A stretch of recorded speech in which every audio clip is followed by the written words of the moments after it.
拜登发布一个罕见的反逻辑指令，他们准备随时对华军事摊牌。胡锡进看到了什么？增加核弹头数量。敬请关注本节目，了解详情。众所周知，自中国开始展露崛起势头后，美国对中国的遏制就开始进入到一个新的层面。显而易见，伴随着中国崛起的加快，美国对中国的遏制也必然有所加快。在近期，美国围堵中国的动作更是前所未有。最近，中国接二连三遭到美国盟友的挑衅，先有日澳等表态会在战时出动军事力量协助美军，而后又有英国舰队千里迢迢远赴印太，跟随美国挑衅中国的步伐。再到最新的韩美联合声明踩上中国红线，可见美国已经释放出来了越来越强烈的对抗信号。更为危险的是，拜登最新的一则指令似乎在酝酿一个围攻中国的新漩涡。据报道介绍称，日前美国三军总司令拜登发布指令，要求美国相关的情报机构在3个月内搞清楚新冠病毒的溯源问题，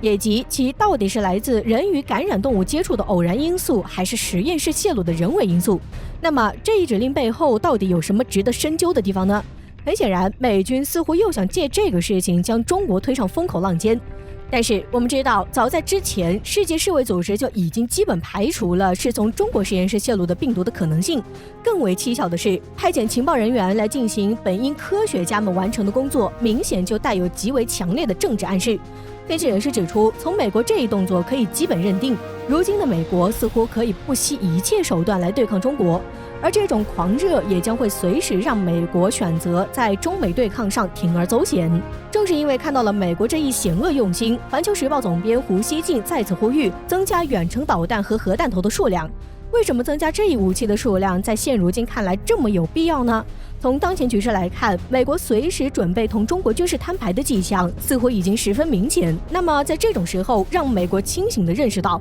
一旦选择军事冒险，代价是其无法承受的，就十分有必要。而能够实现这一超强战略威慑力的，非核武器莫属。胡锡进也表示，类似东风41这种战略导弹是中国对美战略压制的基石。就目前而言，中美之间的核弹头数量差距悬殊。俗话说得好，和平是由实力对比的平衡决定的，一旦失衡就会加剧战争风险。退一万步说，这些战略导弹和核弹头也是为最后军事摊牌所做的稳妥准备。万一美国真的铤而走险，那么我们必将让其付出沉重代价。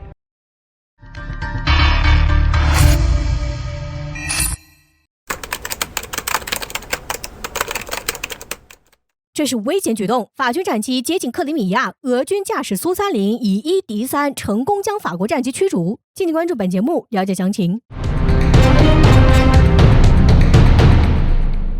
目前来看，俄罗斯和乌克兰的局势依然紧张，而北约这次显然比上次俄军入侵克里米亚时更为上进了一些。虽然北约还是拒绝派出地面部队进入乌克兰，但北约已经抽调了多个国家的海军舰艇和空军战机进入了黑海地区巡逻，或驻扎于罗马尼亚，以期给予克里米亚的俄军更多的压力，至少可以防备俄军发射针对赫尔松地区乌军的突然袭击。据俄罗斯媒体的报道，北约国家的战斗机已经多次接近克里米亚，而俄军每次都会及时起飞战斗机进行拦截和驱离。俄罗斯王牌飞行员安德烈·克拉斯诺波洛夫近日在接受俄罗斯媒体采访时透露了其驾驶苏30 SM 战斗机成功在黑海上空驱逐3架法国战斗机的情况。俄罗斯飞行员表示，他所驾驶的苏30 SM 战斗机是刚刚列装的新型号，拥有强大的武备，要对抗几架老式的幻影2000不成问题。由于苏30 SM 具备很大的载油量和很长的留空时间，在驱逐完敌机后，它还可以继续维持巡逻很长的时间。苏30 SM 战斗巡逻时间长达3.5小时，远超北约各国装备的多款轻型战斗机，而且该机是双座配置，人员的工作强度也可以得到很好的分担。我和队友着手将他们推离航线，靠近他们并展示我们机翼下的武器，我们将武器指向他们撤退的方向。如果我们的法国同事不理警告，继续飞向克里米亚，那么我们可能会发射导弹。飞行员克拉斯诺波洛夫说，他认为这样的措施是必要的。安德烈应该是一位俄罗斯海军航空兵的飞行员，因为克里米亚半岛萨基基地的第43独立海上攻击航空团是最早换装苏30 SM 战斗机的部队。俄罗斯的苏30和法国的幻影2000都曾经是国际市场上3代战斗机的佼佼者，这2款战机也都曾在多个热点地区互相对抗，连中国和台湾地区也分别装备了这2款战斗机。但是时过境迁，虽然幻影2000一直口碑不错，但法国达索公司早已停产了该系列战斗机，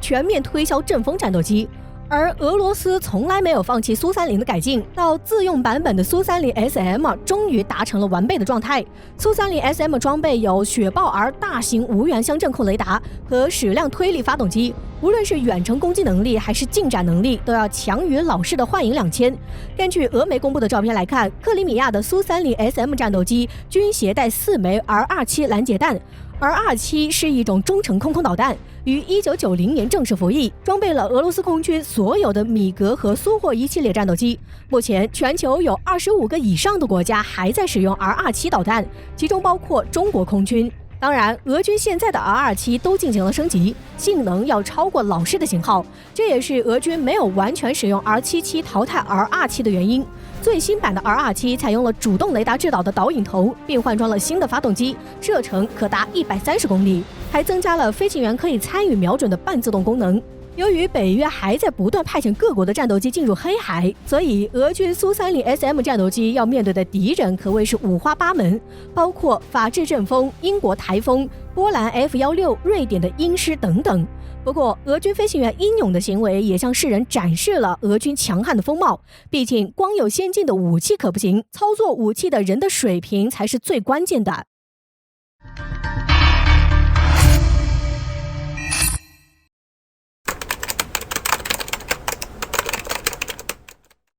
美日法澳瞄准台海搞事情，敏感之际竟遭国防部点名批评，解放军严阵以待，正式宣战，武力统一的机关被开启。敬请关注本节目，了解详情。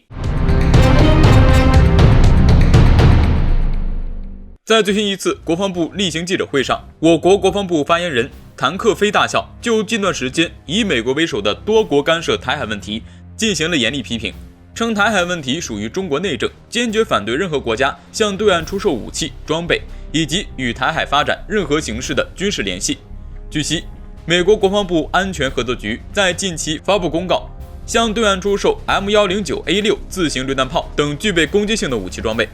中美两国作为世界上的2个大国，如今双方关系加剧紧张，这对世界各国来说都是一个危险信号。尽管中国多次警告，并希望以和平友好的方式解决矛盾，但是外界仍然担心。要知道，美国这段时间一系列举动都足以说明该国是铁了心要跟中国对抗到底，遏制中国的发展。当然，这次国防部点名批评，或许在多数人眼中是针对美国向台军售发出的最强警告，但实际上这不过是原因之一。